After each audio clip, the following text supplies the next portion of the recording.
Good evening and welcome to the May 2025 edition of For the Love of Words. Tonight's featured poet is Jean Kreiling, whose fourth book of poems, Home and Away, will appear later this year. Her poetry has widely appeared in print and online journals as well as in anthologies, and her work has won the Frost Farm Prize, the Rena Espaillat Poetry Prize, the Kim Bridgeford Memorial Sonnet Prize, and numerous other honors. She is Professor Emeritus of Music at Bridgewater State University, and her articles on the intersections between music and poetry have appeared frequently in academic journals. Welcome, Jean. Thank you, John. So let's start with which came first for you, music or poetry? Wow, that's a good question. I don't know that I have an accurate answer. I grew up in a household full of both music and poetry. Lots of books in our house. My mother in particular was a ravenous reader, mostly novels, but she also was a fan of the poetry of Longfellow and a fan of the music of Beethoven. So I grew up with rhythm and meter and rhyme and music, which of course is all mixed up together. Right. Right. So I was singing and playing the piano and sort of writing from a pretty early age. Okay, were you writing music or writing poetry? Oh, poetry, Okay. yes. The music that you grew up with, was it primarily classical music? Mostly classical, but also quite a bit of folk music. I remember my dad coming home with a record album, an LP, I am that old, So am I. and saying, you really need to listen to this Joan Baez. And it was the beginning of her career. Right. So folk music, classical music, and eventually some rock, but mostly it was those two strains. Okay. And just as a comment or as an aside, it's kind of sad that we don't have a Joan Baez or a Phil Oakes or someone like that I agree. with us today. Absolutely. So who were the poets, besides Longfellow, who were the poets that influenced you in your writing? I have a couple of favorites. One of my favorites is Edna St. Vincent Millay. Oh, yeah. Great writer of sonnets and other kinds of poems, especially love sonnets. And I had a really exceptional English teacher in high school who taught me about the sonnet, and I've been writing them ever since. And Edna St. Vincent Millay's work really speaks to me. Okay. More recently, in the last 10, 15 years, I've been very much drawn to the poetry of Rena Espaillat, who is still with us, living in Newburyport, founder of a wonderful group of poets who workshop together, the Powell River Poets, and I am fortunate enough to be a member of that group. And Rena's poetry is usually formal, with meter and rhyme, but very, very down to earth. She speaks from the heart and conversationally in her poems. It's a tone that I strive for myself. Now, the Powell River Poets, I'm curious, do you meet on a regular basis? Yes, the Powell River Poets meet once a month. We took a break during the pandemic and then resumed on Zoom. And now we do usually a hybrid meeting in person, but you can attend via Zoom if you choose. And how many people are usually at the meeting? It does vary quite a bit, probably between 12 and 16. Now, at these meetings, do you workshop poems? We do. We each bring a poem with copies for everyone in the group. And when it's your turn, you pass around copies of your poem. You read your poem, and then usually within 2 seconds after you're having finished reading your poem, someone says, the problem with this poem is, and that's what I go to workshops for. Okay. So it's very valuable. Yeah, I agree. And how long have you been with the Powell River Poets? About a dozen years now. Wow. Yeah. Very good. So you've had some movement as to membership. I mean, yes. There are some people who've left and others who have arrived. Yes, and the group has changed, but it is one of the few venues, the few groups that is especially hospitable to formal poetry, which is not particularly fashionable these days, but some of us just love it. And Meter and rhyme. yes, sir. Meter and rhyme, yes. Yes, sir. I totally agree with you. It seems to be a vanishing species. Let's talk a little bit about Home and Away. Who is the publisher for that book, and when will it come out? Kelsey Books is the yes. publisher, small press. I don't have a definite date. It sounds like it will probably be sometime this summer. That's what I'm hoping for. Can I gather, what can we gather from the title, Home and Away, as to the themes, the theme or themes that's in the poetry? Well, it occurred to me somewhat belatedly, that the title might lead people to think that it has something to do with baseball. Oh, yeah. And it doesn't really. There is one poem in the book that is about a Little League baseball field, which has some elements of home to it and some elements of not home. But really, it's a collection of poems that focus in its different sections on home, our neighborhoods, and then away, travel poems. Okay. And how long is the book, roughly, approximately? I think it's about 80 pages or so. Okay. Now, then the reason I asked that question is because based on what you said a minute ago, I assume there's going to be some meter and rhyme poems in there. I'm going to assume there's going to be at least one sonnet. Oh, yes. Okay. Many sonnets. Many sonnets. Many Not sonnets. just one, many. Yes, sir. Blank verse? Not in this book, no. No. There are a few haiku Okay. and a few other non-rhyming but still formal poems that follow certain metrical patterns. Okay. Villanelles? Yes, villanelles. Sestinas? No sestinas. No. That's a form I haven't mastered or haven't come close to mastering. Right. Have you written many villanelles? Quite a few. Really? Yes. Really? Yeah. I've written one, and it was the hardest poem I've written. So that's why I haven't written more than one. It is a challenge. It is. And I think it helps if you have just the right kind of subject for a villanelle, one that really wants a lot of repetition, because Yeah, it is. that's what the villanelle that's requires. Right. That's right. That's right. So in Home and Away, what would you say the predominant theme is? I mean, you've described the different sections of poems, but what would you say, or is there a general or a theme that runs through the river, so to speak, of the poems? I think probably the answer is that there isn't a constant theme.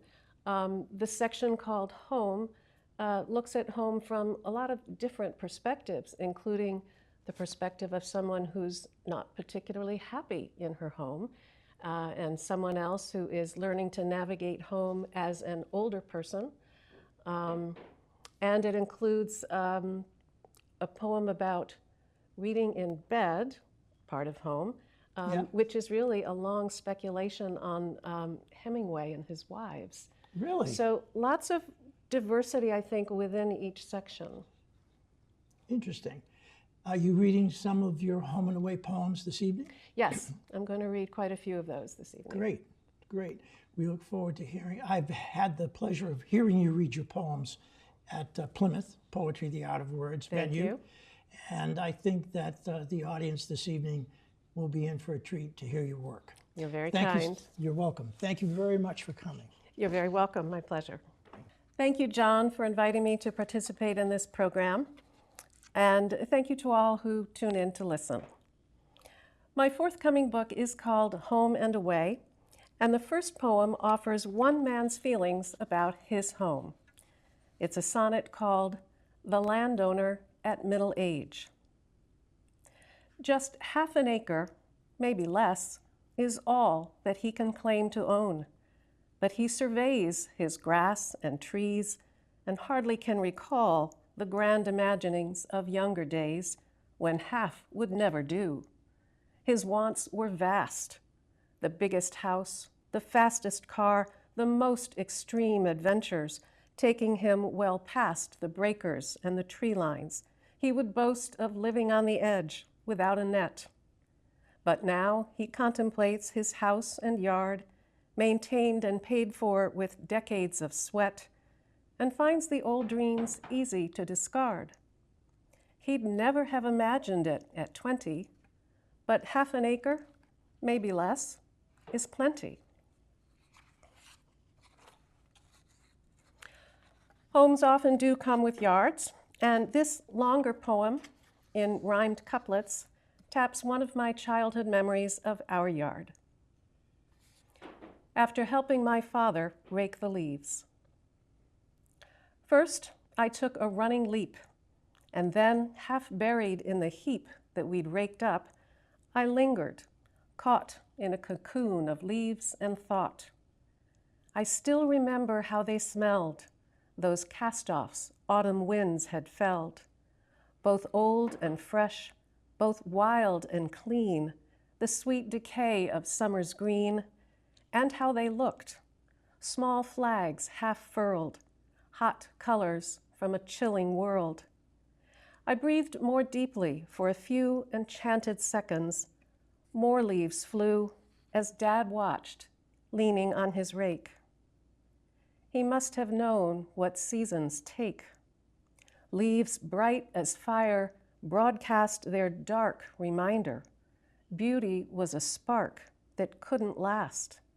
The freshened breath of autumn air forecasted death. But even so, my father grinned and turned his face into the wind. Years later, I'd learned just how brave my father was, and how a wave of chill or doubt could leave him caught in his own grim cocoon of thought. A darkness stalked him, but he lit bright fires of love and work and wit, and faced the wind, and found his way for decades past that autumn day. And now I kindle every flash of memory that warms the ash of loss. I see his profile still, and face my autumns with his will.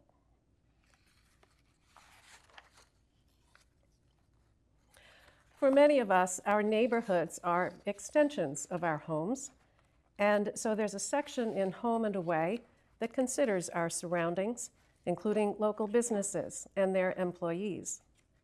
This is another sonnet. The title is The Job at the Diner. He pulls the plastic lever on the urn he cleaned an hour before and holds a mug to catch the dark brown liquid. He'll return to this chore many times. He'll also lug gray bins of dirty dishes to the back and wipe up spills of cereal and juice and worse, and fetch more syrup for a stack of pancakes drowned in it, and take abuse from Old Man Atkins, and throughout, he'll smile. No, this is not his dream job, and he yearns for better, but why not do it with style? He knows that he's much more than what he earns. Sometimes what keeps your day from being hell is doing what you do extremely well. Another poem about a local business is in the form of a rondeau. So you'll hear the opening phrase of this poem repeated about halfway through, and then again at the end. At the realtor's office. They're selling dreams, they like to say. Their storefront photographs display the pricey, well-staged fantasies they call rare opportunities and gems. They hope you'll overpay for your townhouse, ranch, or chalet, your great investment, your doorway to debt.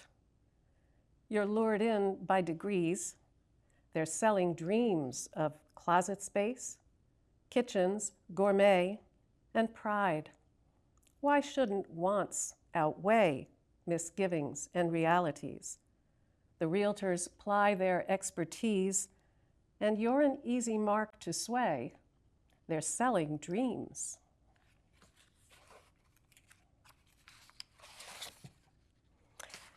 As the title of my forthcoming book hints, Home and Away includes some travel poems.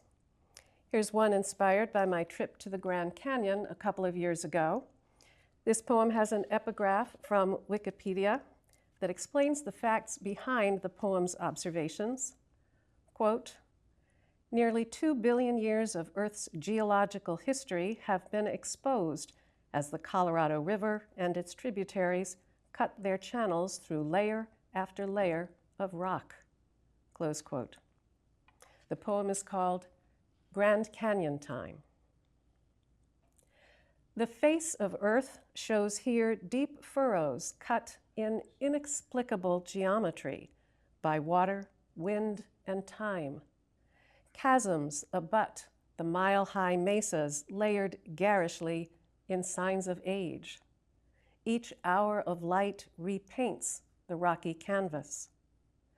Humbled mortals, small and short-lived as we are, trapped in constraints not quite fathomed before, can't grasp it all. Despite our vaunted wisdom, we can't know what sandstone knows. But if we're wise, we see in human faces, sculpted by time's flow, another grandeur, breath's own history.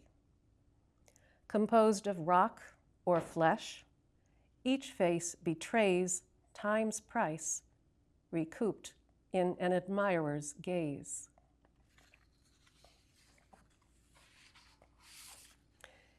Here's another travel poem, instigated by a conference I attended in Chicago a few years ago.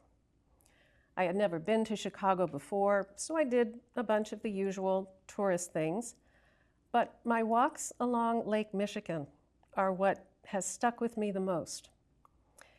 There are references in this poem to the L, the elevated railway, to the Mile, the shopping district known as the Magnificent Mile, and to the Bean, a mirrored bean-shaped sculpture more formally known as Cloud Gate.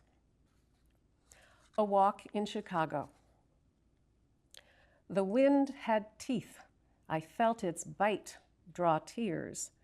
Beside the endless lake, steel towers boasted sturdy height. The city glittered at daybreak. I cruised the river, shopped the mile, rode the L's roaring machine, savored pizza Chicago style, admired great art, gawked at the Bean. But my Chicago memories are sharpest from those times I strolled beside the lake. My eye still sees that sparkle. I still feel the cold. A broad right angle framed my view, flat water, skyscrapers upright, but wild air could nudge both, I knew. The wind had teeth. I felt its bite.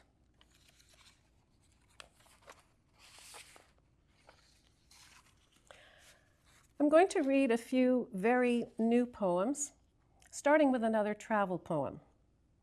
I'm fortunate enough to have recently spent 2 weeks in Spain, and one of the most fun elements of the trip was trying to use my very limited Spanish.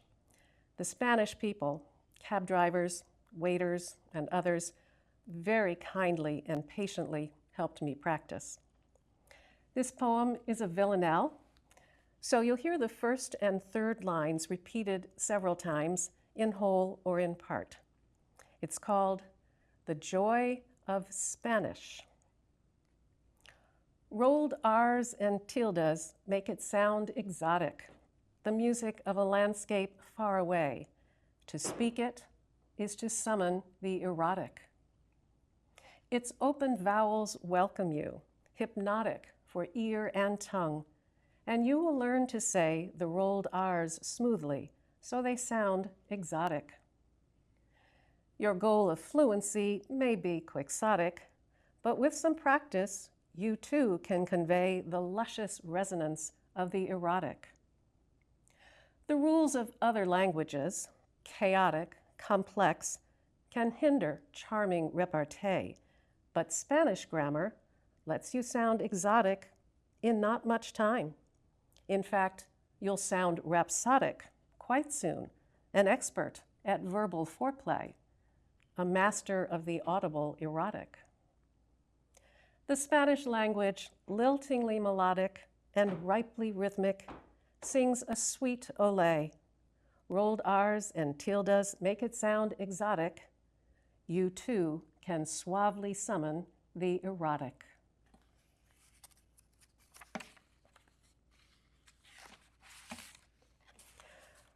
Closer to home, I find that grocery shopping in Market Basket offers great opportunities for people watching. That's how this poem started. In the cereal aisle. He never let go of his cart. He'd learned to think about his balance as he turned his trembling head toward well-stocked shelves. He bent to read the boxes, squinting and intent on choosing well, convinced that his selection could mean strong bones, efficient gut, protection from aging's worst offenses.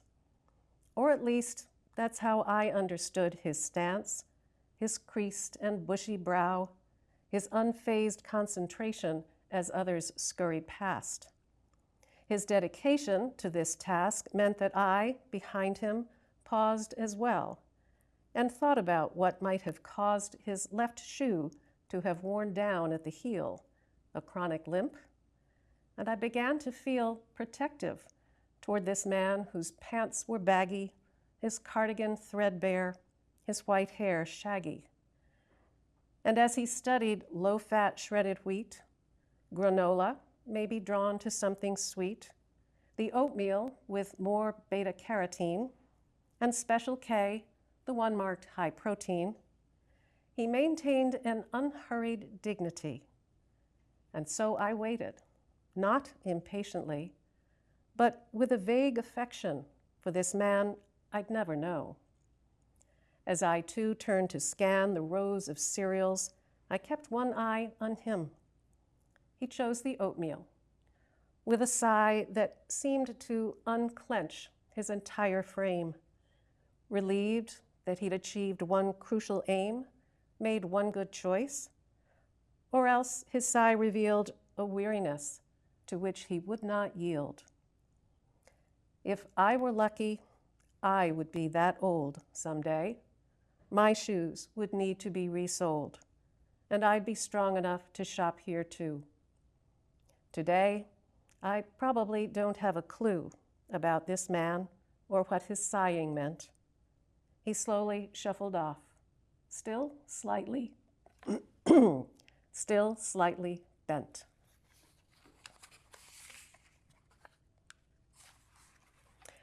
I'll read 3 more poems, one from each of my previous books. First, from Shared History, a bit of very personal history. Mom and Dad and the moon. We went to see the moon. That's what they'd say when they came back from one of their excursions to our town beach. We kids would spend the day on that same sand in our childish diversions. We body surfed, tossed frisbees, bared our skin beneath the lethal sun. But they would go well after dinner, and to our chagrin, they went alone. They said they liked the glow of moonlight. We preferred bonfires and s'mores and black air that could leave us pleasantly unsettled as we heard familiar roars now voiced by waves that we could barely see. It might be that our parents felt the same half-scary sense of near intoxication, but all they ever mentioned was that claim about their bent for lunar observation. When they retired, they traveled to Belize, Berlin and Bali, Nagano and Nome, adventuring until weak eyes and knees discouraged journeying so far from home. I once asked which adventures were the best, fearing that age might steal their stories soon. They traded sheepish grins, and Dad confessed, "Those evenings when we went to see the moon."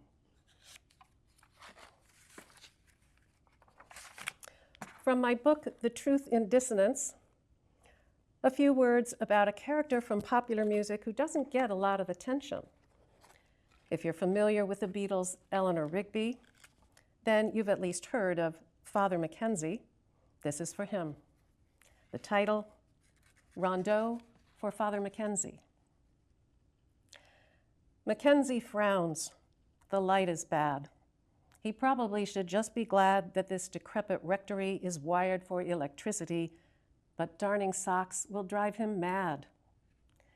He'd thought, when he was just a lad, that priests found ecstasy, not sad and clumsy costumed piety. Mackenzie frowns at scribbles on a yellow pad. He'd meant to serve, a Galahad ordained, but fears his homily will not reach either deity or flock. In robes of rapture clad, Mackenzie frowns.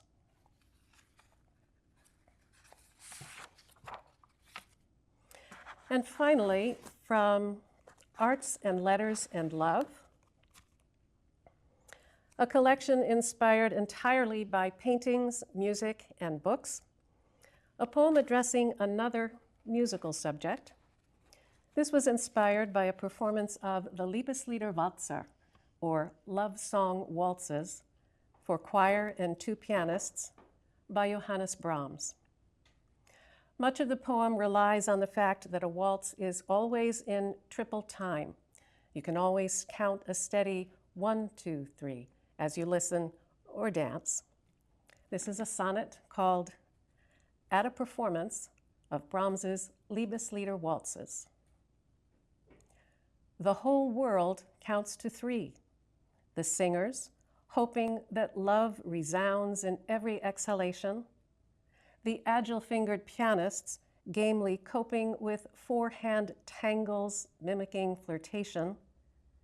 The silver-haired conductor, who has led rehearsals every week, whose heart is full of well-tuned Viennese élan, whose head whirls with 1,000 notes, and who must pull old ballroom glory from these modern men and women and disperse it to the rows of ears behind him, so that once again, a world of 2-beat patterns, valves that close and open, limbs in pairs, the choice to be or not, can happily defer to 3.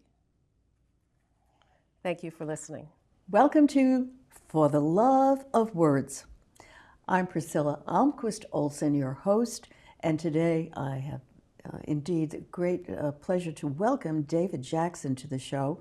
He is a songwriter, musician, plays the guitar, and he will be featured at Oaks Ames Memorial Hall with 3 other songwriters, musicians on Sunday, April 27th at 3 p.m. So go there, you'll enjoy it. There were 4 wonderful songwriters and musicians, and they have a lot of fun, and so do we in the audience. Donation, $10, $20. But if you can't do that, you know, I'm sure they're not going to kick you out. So if you want to have an afternoon from 3 to 4:30 of beautiful music, creative artists, check it out and come. So, David, Yes. I met you at one of Linda Marks, and Linda Marks is the one who organized all this, one of her series, I think maybe February, was it? It was, yes. And I've been there a couple of times afterwards. Yes, I know. It is so wonderful to see the diversity, because not one of them is alike. You know, you all have your distinct personalities, and that shows in the music that you create. So tell me, where were you born and where did you grow up? I was born in Marshfield, Massachusetts, and that's where I learned all of my music. And but your journey your musical journey started a little bit later, didn't it? It started when I graduated high school in 1976. Well, I started absorbing the music in 1976, and then I started playing in 1978. And what kind of music do you like? I like folk, I like bluegrass, I like jazz, swing, western swing, and old-timey music. That's pretty much it. Okay, so your music is multifaceted, and we're going to hear some of it too. And you're going to be playing songs that you wrote, right? Yes, songs that I wrote. And what types of topics appeal to you, or how do you get these ideas? Well, the songs that I wrote mostly is music, and somebody else wrote the lyrics. When I started doing songwriting with Linda Marks and Andy and Judy, I wanted to learn how to write lyrics. I did write one song with lyrics and music, Soul Love 1111, but mostly it's been music until I met Linda Marks, and I knew Andy and Judy for a long time, but we're part of the Cherry Bridge songwriting group. I see, okay. So you collaborate. Yes, I collaborate with Brenda Jane Meehan. We write songs together with this group, and we join in with Linda and Andy and Judy and Tom Irving. Okay, so tell me, you've had a lot of gigs around the South Shore or Massachusetts and maybe Connecticut and Rhode Island, who knows, right? Yeah, most of the places I played are later in life, when I got rid of my shyness. So mostly on the Cape, and Weymouth and Hull, but mostly on the Cape. I did a few in the Berkshires too, in the hill I towns. see. Yeah. And what sorts of gigs do you play with the other people in a band, or do you do solo performances, and do you do them in restaurants or in private homes, or? I play at coffee houses. I play at open mics. That's really how I could develop not being shy, is to play in front of people all the time. It's better than playing in your bedroom. Because you got to be able to play in front of people and get rid of those nerves. Yeah.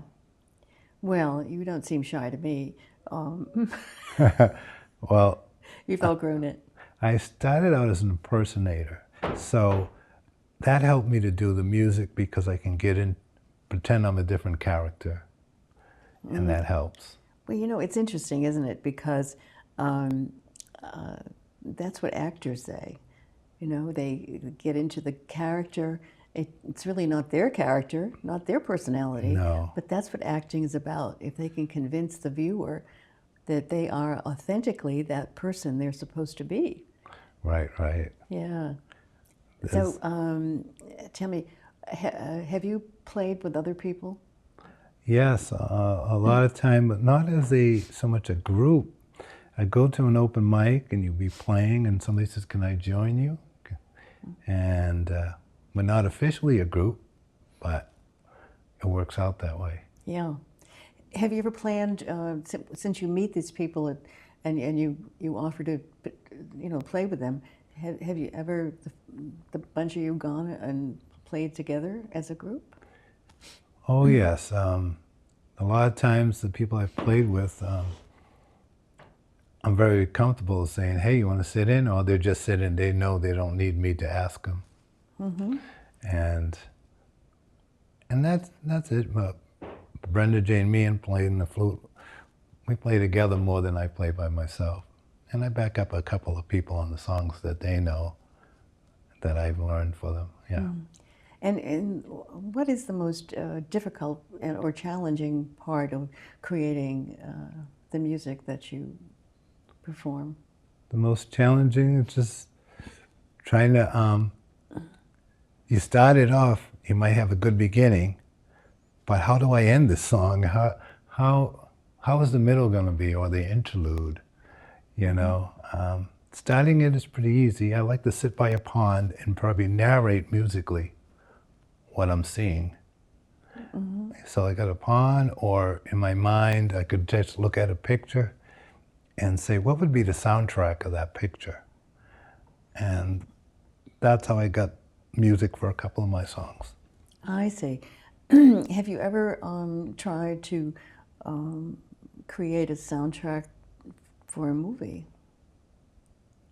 No, I haven't, but that'd be something I'm very interested in, because nowadays the musicians, they don't make any money selling their CDs, although it costs a lot of money. They either write books or they contribute to a movie or soundtrack. I see. And in your experience here in Massachusetts, are there many people who are involved in producing a soundtrack for films? Well, somebody I met a long time ago, a good long acquaintance, Elijah Wald, they have a new Bob Dylan movie out. It was his book, Dylan Goes Electric, that inspired that movie that just came out recently. Yes, And he also helped with Inside Lou Davis, which is about Greenwich Village. Before Bob Dylan got there, the big actor was Dave Van Ronk at the time, who they called the mayor of McDougal Street. So he's somebody I know who did real good doing that, and he also wrote for a year or two for the Globe. I see. He was a music critic. Oh, he was a guy who writes books. He knows everything about music. He's an historian. If there's anybody I want to learn about, like old-time country blues players or anything like that, I go refer to him, Elijah Wald. Okay, so you've benefited from a lot of these people. They were all around. In Marshfield, it was like big bands. I was next to the Rexicana Ballroom at the end of the big band era. And then there was a place called the Casabrini where they have all the big bands playing and guest host. And Cape Cod was full of jazz. Mm-hmm. You know, Mercedes Hall, whose son is the actor. So where is the action today? Jazz is, I hate to say it, I don't have all the jazz places that I used to have years ago. Mm-hmm. Cape Cod still has a lot of jazz people playing, but it's not as abundant as it was when I started playing. You know, I used to go listen to the Black Eagle Band. Oh, you're Billy Novick. Yeah, they are the classic, been around for a long time, and they're still available. You can still see them, and they have they're on a circuit. Yes, and Billy Novick from that band plays with Guy Van Duzer, who's like a Chet Atkins. Yeah. So we have about 15 seconds left. What's your vision for the future? Me, it's just to grow as a songwriter. I always played, but I never really wrote lyrics until joining in with Linda Marks and that group. So Linda Marks, thank you. You have encouraged and inspired David Jackson to write the lyrics, and today we're going to hear them. We're going to hear the music, the lyrics, and so stay tuned. I'm really going to enjoy this, David. Thank you for coming and being my guest. Well, thank you so much, Priscilla, for the invitation. I really enjoy it. Okay. Thank you. So until next time, be well. The song I'm going to do is my first song. Is called Earth Train.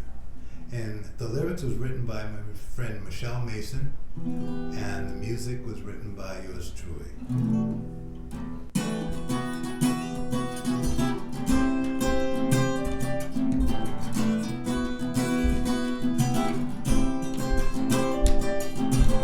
The Earth train is moving through your land. Can hear the lonesome whistle high up in the wind. If you listen closely, you can hear the water roar. The Earth train is moving still till we win this war. We must ride, and we must ride. We must ride, and we must ride. We must ride, and we must. We must ride. The air is hot and heavy, and the clouds are low and gray. The airplane moves a little and then rushes fast away. We're on board together, young and old, black and white. The train is moving still till we win this fight, and we must ride. We must ride, we must ride.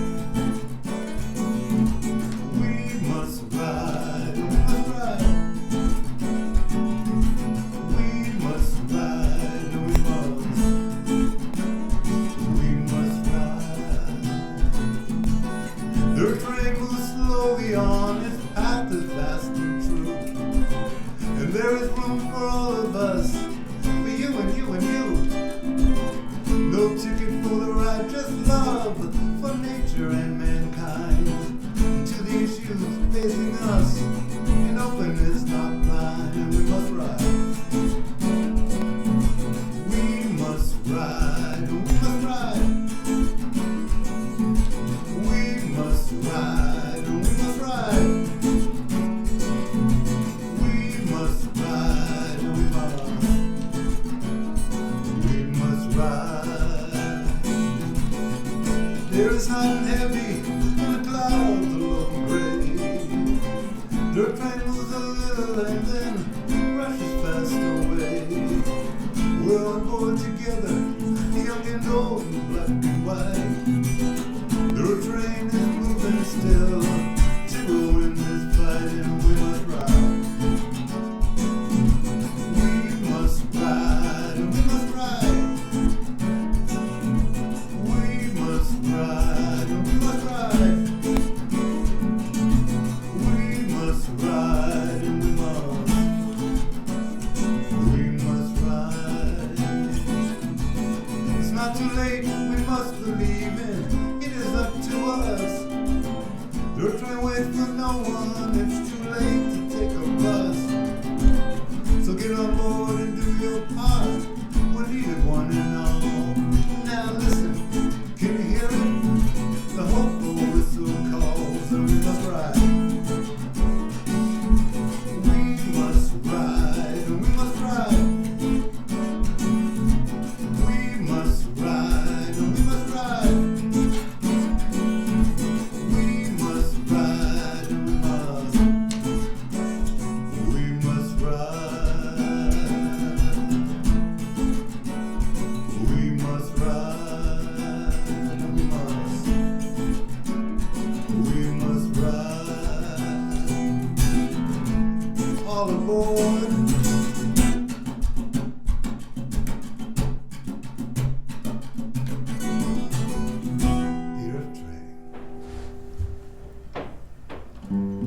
The next song I'm going to do is a song my friend Jerry Lagardic wrote for me. I used to do all these characters, and he wrote this character called Slow Hand Willie Jeffries. I added the last few lyrics about women, jazz women and blues women of the past who played with him. And I wrote the music. It's called The Ballad of Slow Hand Willie Jeffries.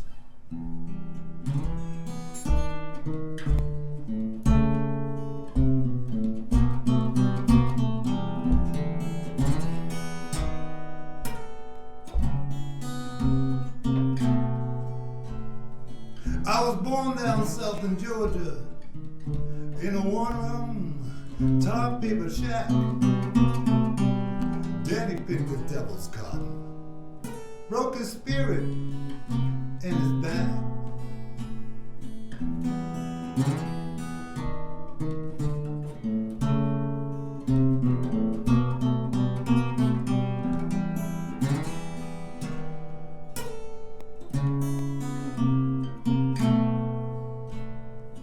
Mama took in washing, her hands were raw and red.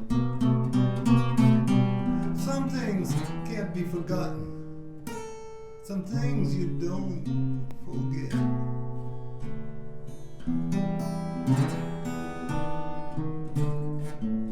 Things you don't forget.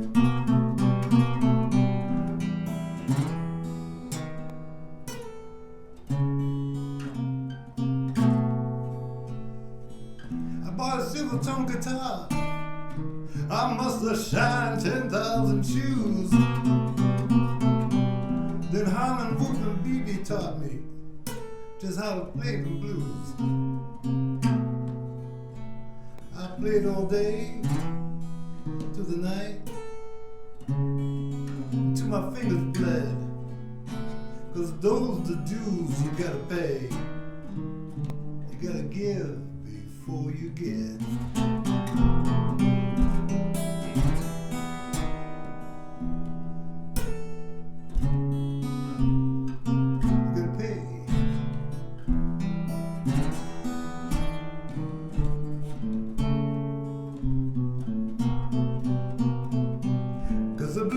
they feed on feeling from the bottom of your soul.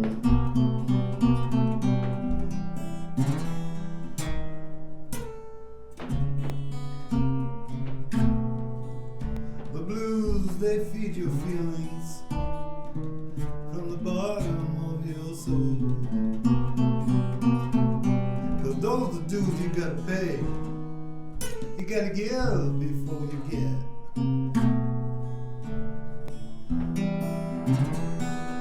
Gotta give.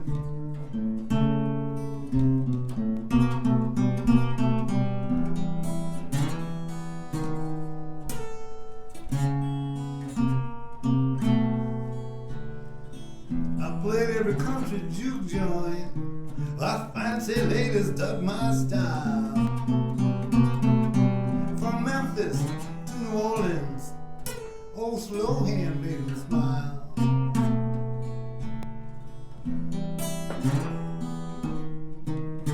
Old slow hand made him smile.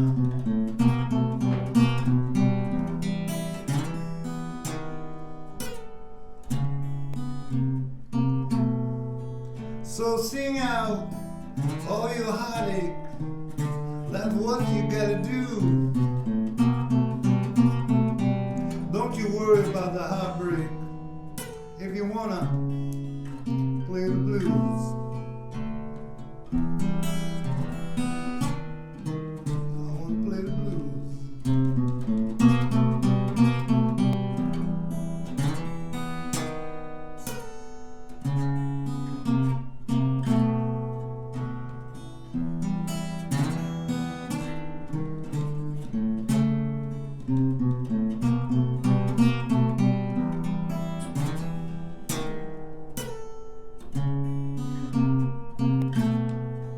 I played with Lady Day, Sassy, Carmen McRae, Anita O'Day, Ella, Dinah Washington, Nina Simone.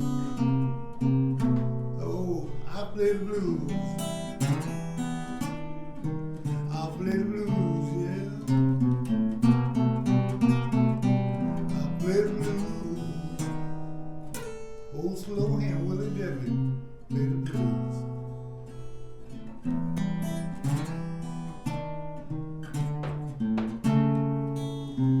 Oh yeah, slow hand play the blues.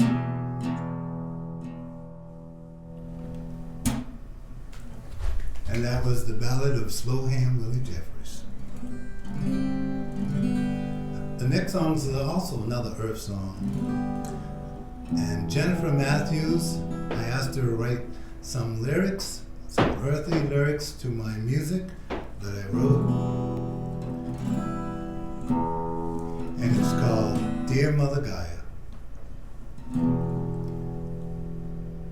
Oh, Mother Gaia, my sweet goddess of love, I'm rolling in your rhythms and I just can't get enough.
Dear Mother Gaia, the forest in your sea, may you never be forsaken, maybe always get back to you, I'm a shaking too, when you're breaking, I'm a breaking too, maybe never forsake you, maybe always get back to you. Oh, Mother Gaia, this is my plea.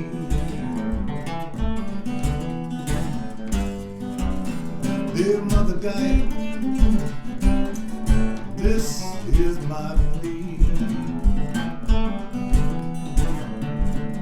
May never be forgotten, maybe always get back to you,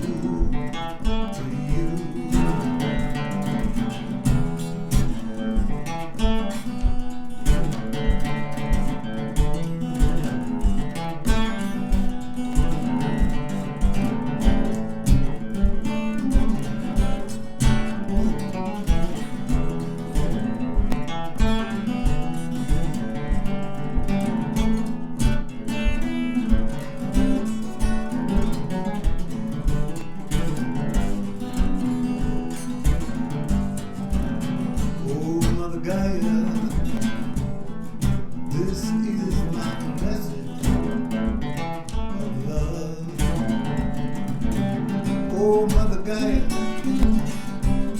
this is my message of love, love.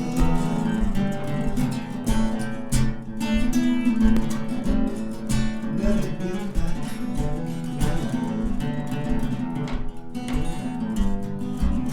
Oh, Mother Gaia, your rivers and your trees,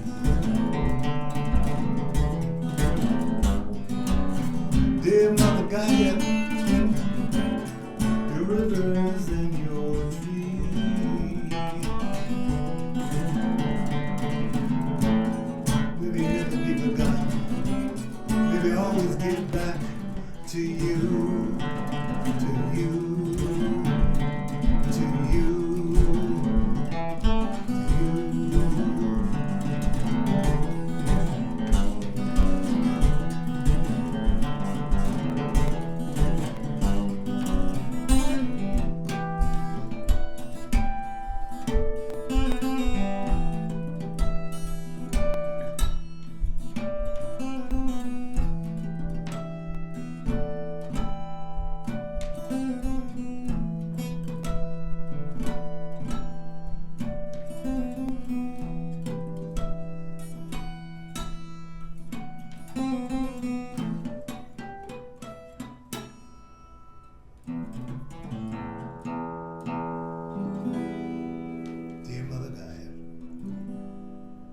I'm just going to do the melody. It's called Anna Dear, and it was written for a friend that ran a coffee house, Anna Muldoon.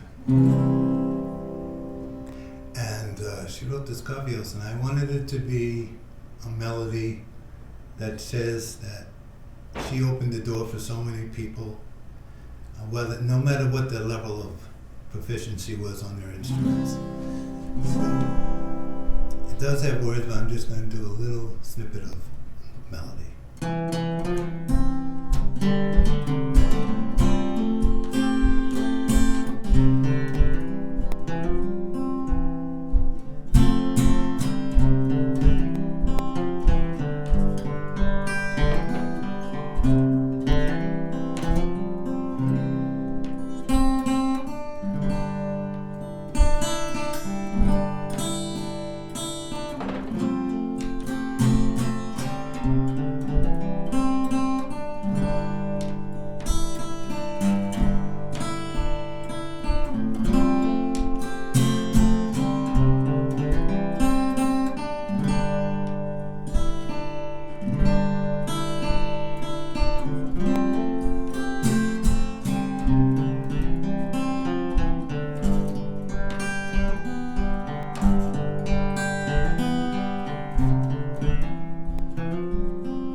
with a vision warm and clear. Our spirit sings, strong and free,